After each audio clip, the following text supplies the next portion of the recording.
I'll be using this mace here, very simple one. So the rules of this test are I'm going to keep hitting one with the other, same number of swings each time. So mace against blade and then blade against haft. And I want to see which one fails first. You may be wondering why I picked a functional reproduction of an anime sword rather than something historical. Well, I kept going through my collection trying to find something I'm willing to sacrifice. And well, what I keep these days is generally just my favorites and gifts. So if you think I'm going to risk destroying any of these, you gotta be high. Alright. No damage visible.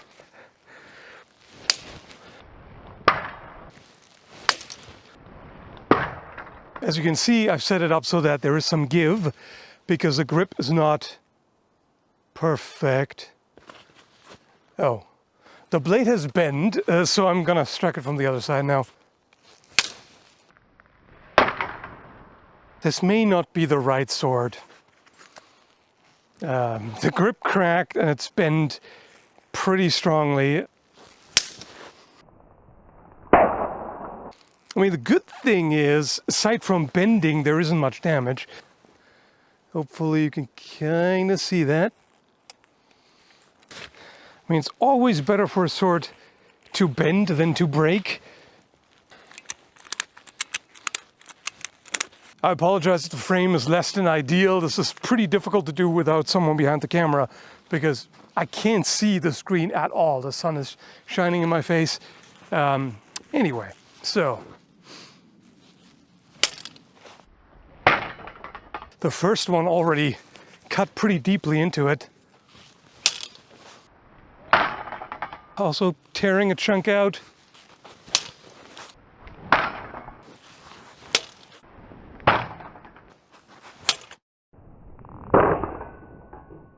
There's quite a lot of damage, and this blade wasn't even particularly good at cutting due to the grind. It could be doing quite a bit better. Yikes. I just realized I don't quite remember what kind of wood this is. I think it's probably ash. This is bending very strongly. Sword is still doing well. I wouldn't really say that. But it hasn't broken yet, and there's no substantial edge damage. There's some here. Would have expected a little bit more there, actually. There's one more there. Nope, that's too far. Oh my goodness, it's so soft. Huh. During the test cutting I didn't realize just how soft this is. It's like iron almost. This would look really weird to someone who came by. I mean, people generally don't here, but it would definitely be odd. How to explain that? Well, I would just tell them like it is. As to, hey, you know, I'm running a YouTube channel about historical arms and armor, and people are interested in what happens, you know, or what would have happened if a sword hit a mace. So that's what I'm doing. Perfectly normal. I want to use two hands now, which I will for both of them, although there's a chance that the mace may not survive this round.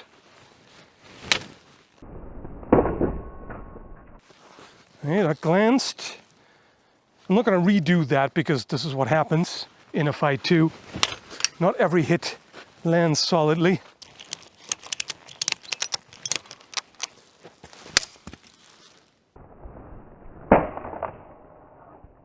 I mean, you could still use this, but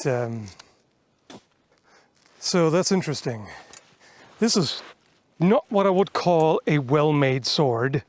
Like, for the price, it's okay, but not amazing. But then again, back in history, they didn't have super steel exactly, so it might have also been a little bit softer on average. But I was actually expecting this to last a bit longer. I didn't really want to sacrifice another half, but because I wasn't 100% sure if this really was ash wood, I decided to test this axe as well, which I know has a handle made of ash. And that's one of the kinds that they used back in history as well. I want to start out with a sword and see how much damage it can do. I'm going to hit it relatively with the same angle that a block would happen. Okay. 1, 2, 3. Oh boy!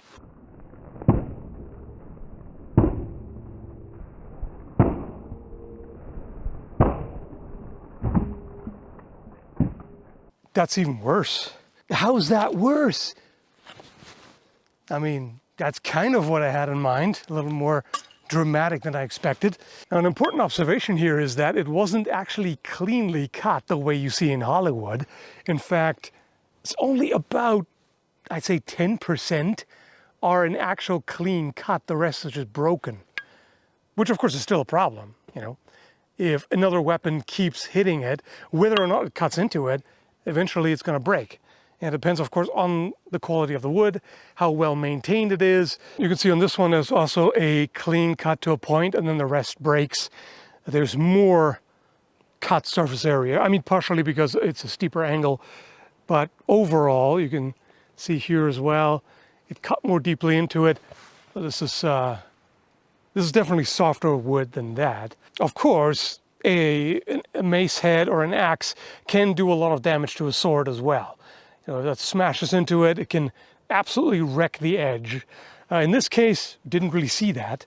Now, force isn't concentrated as much on this compared to a flanged mace, say, but it's still, there are still some protruding ridges either way. So if that smashes directly into the edge, you can imagine that's going to do quite a bit of damage, but it's not as likely. So the problem I see here is the sword blade in the hand. Of course, the hand has give. It's not going to hold it 100% rigidly, but the sword blade doesn't need as much resistance to cut into it because it concentrates so much force on the edge. So it can start to bite into the wood, and even if it displaces the haft, it's already got some purchase.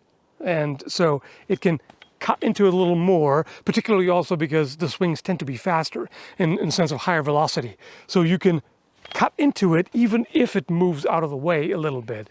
Whereas the top-heavy weapon hitting the sword blade doesn't really bite into it usually. It may be more likely to glance off, so it's more likely to displace it and push it out of the way before it can do a lot of damage. So I would definitely expect, particularly an all-steel flanged mace, to definitely wreck a sword blade in a number of ways, but it may have a harder time breaking it than a sword can break these.